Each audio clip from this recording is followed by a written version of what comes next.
Hello, my dear students. We had seen into the classification of business activities in which we had a look into the types of business activities, that is industry and commerce. In industry, we had seen the types of industries and we had a wide discussion about what type of industries are functioning in the economy. Then we had a look into commerce and we had discussed in detail about trade. Commerce is divided into two parts, that is trade and auxiliaries to trade. In the previous video, I had discussed about what trade is. Today in this video, we'll be discussing in detail about the auxiliaries to trade or aid to trade. So let us go ahead and have a look into it.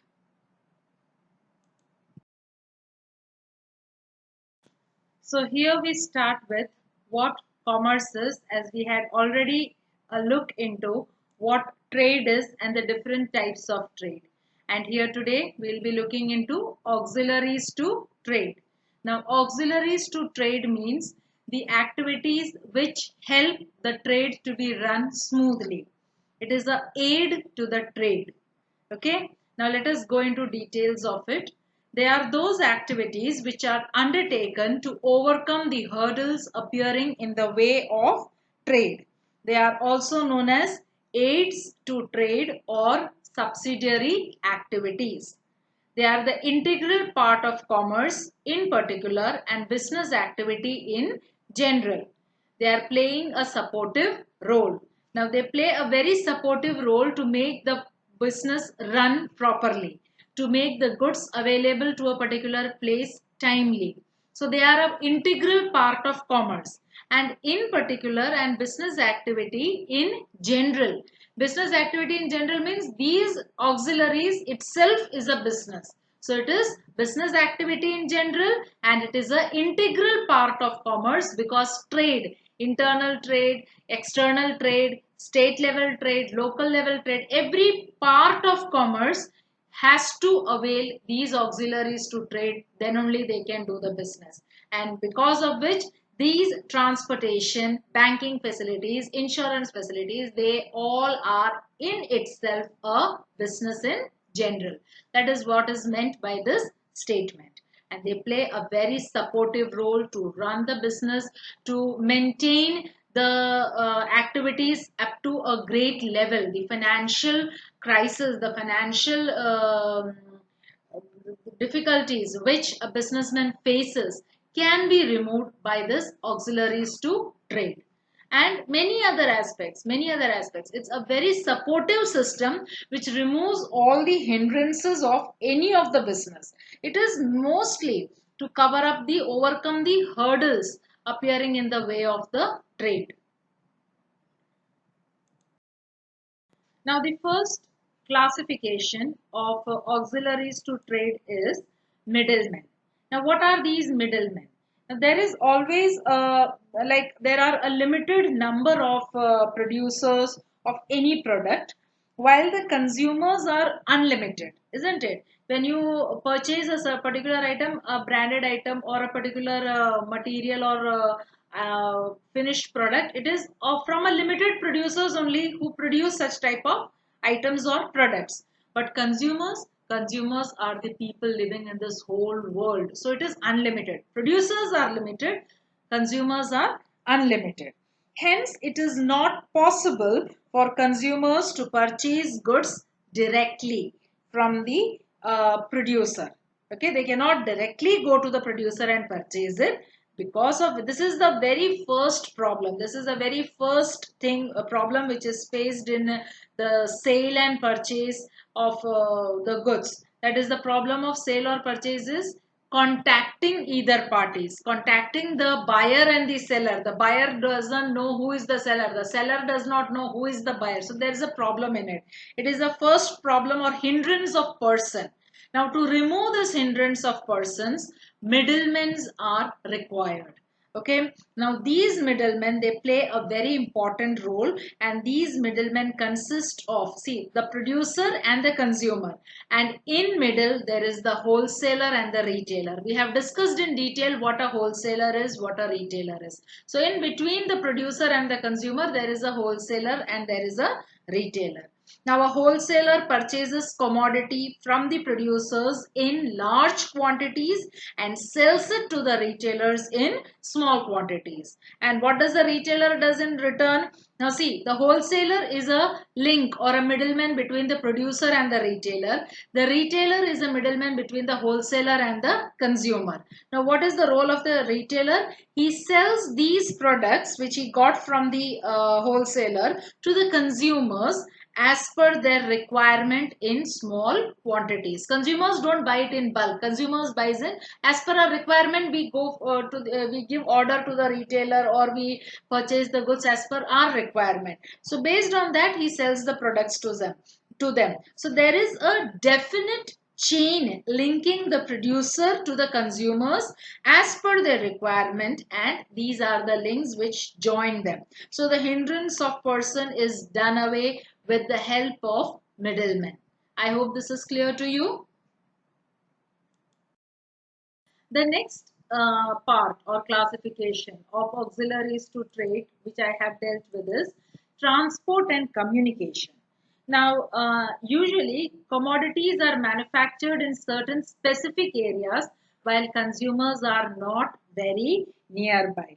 Okay, so in other words, if you take it as producers and consumers are far away from each other geographically. So in that situation, what has to be done? There is one more hindrance which is known as hindrance in trade. It is known as hindrance to trade or hindrance in trade. You cannot sell it. You cannot make the goods available to the consumers. So in that case, it is removed with the help of transportation facilities.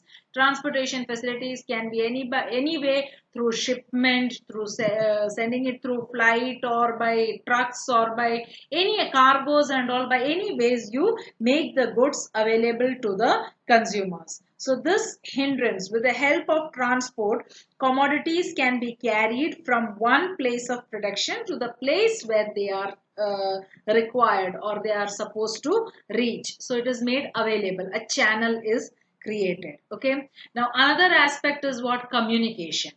There are two aspects in this auxiliaries to trade. One is transport, which we discussed. The other one is communication. Now what is communication? What does it have?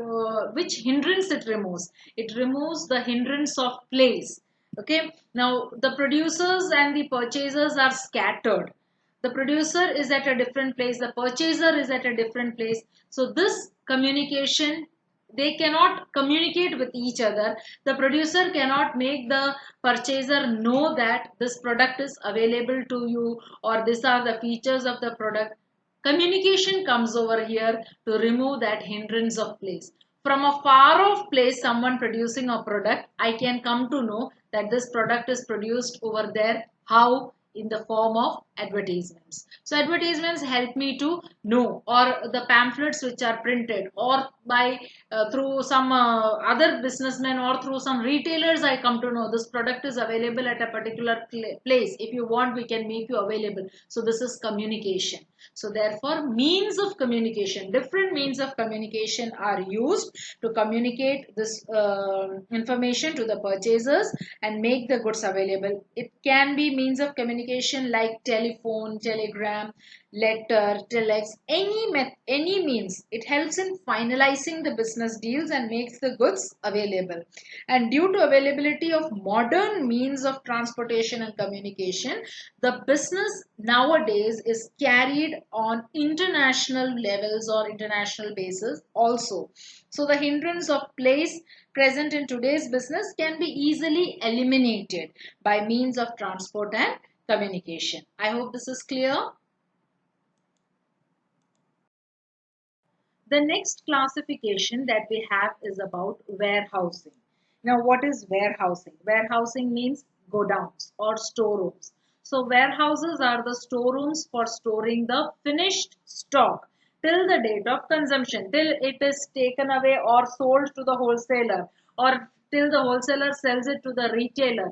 Till that, the goods have to be, the finished stock have to be stocked somewhere properly, in proper environment, in proper temperature, so that to enjoy economies of large scale production. Economies of large scale production means what?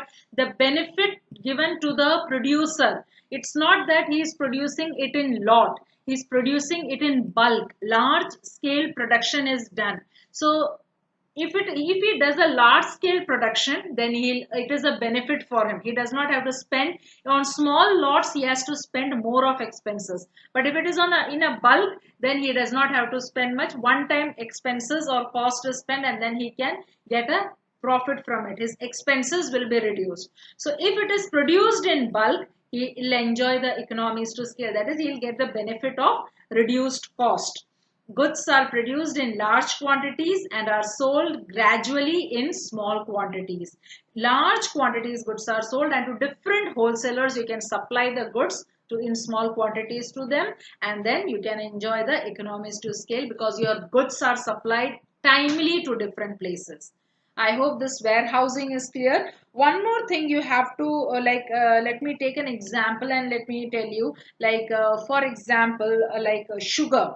Sugar, if it is produced from November till March, but it is consumed throughout the year. So what they do, the finished products have to be stored from time of their production till they are consumed. So this problem is solved by warehouses or godowns or storerooms which are generated. So these remove the hindrance of time. There is no delay in supply of goods because of warehouses. They have stored the goods. When the time comes or when the requirement of the product comes, the goods are supplied timely. So this is the auxiliary to trade, that is warehousing. The next one is insurance.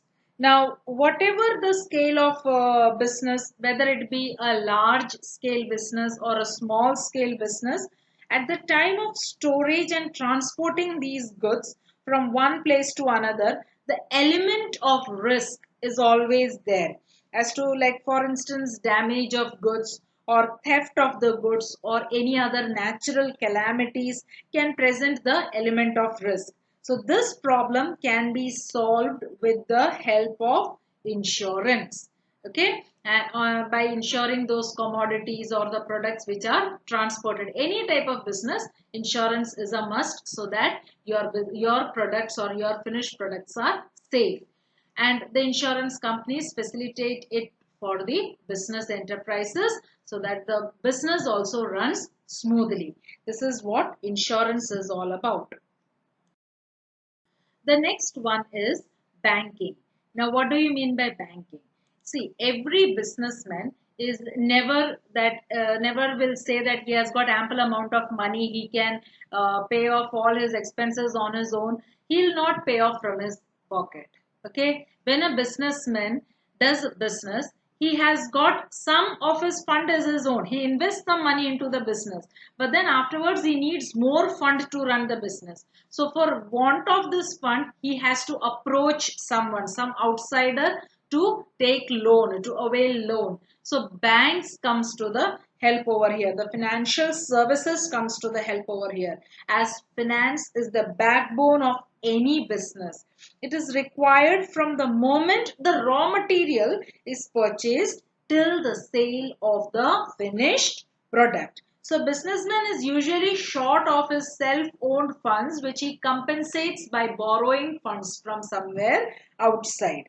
Okay, so sometimes goods are purchased from a distant place, and then where cash payment of course is not available or not possible. So there the problem of making the payment or to the supplier arises. So a letter of credit. Okay, a letter of credit is required if goods has been imported from a foreign country. Foreign exchange is required in international trade, and lastly, the business cannot be expanded due to the lack of proper finance. So to avail this, so all these hurdles can be eliminated through the like banking facilities or financial services which are provided by the banks. So the banks fulfill the fund requirement. Whatever fund is required, the banks fulfill. They give that much amount of loan to the businessman, and they also, not only this, they also provide many other services. Now, today business has expanded to such a great extent that to fulfill the requirement of finance, it has to approach other means of finance besides banks. Like companies are issuing shares or debentures in order to raise the fund. So instead of bank going or approaching to the bank, they can raise their fund through asking for money in the form or capital in the form of shares or debentures from the public, and in this way also they can raise fund or money. So stock exchange has an important role, and if money is raised through these stock exchanges, then it is very much beneficial for the company also. It works as a platform, these stock exchanges as such, because you'll be studying it in your 12th standard, in your share capital chapter and financial accounting of companies and all, what a shareholder is, what a debenture is, and what stock exchanges are. So stock exchange actually works as a platform for sale and purchase of these shares and debentures, and in this way the finance companies, banks, stock exchanges eliminate the hindrance of finance in banking. So the hindrance of finance is removed not just by banks also, but by other financial institutions, private financial institutions, or by these stock exchanges also. Now the last classification of auxiliaries to trade is advertising. Advertising, the name itself tells what advertising is. Like in a competitive market like today, it is not possible for a businessman to just sit and wait for the customer after investing so much into the business.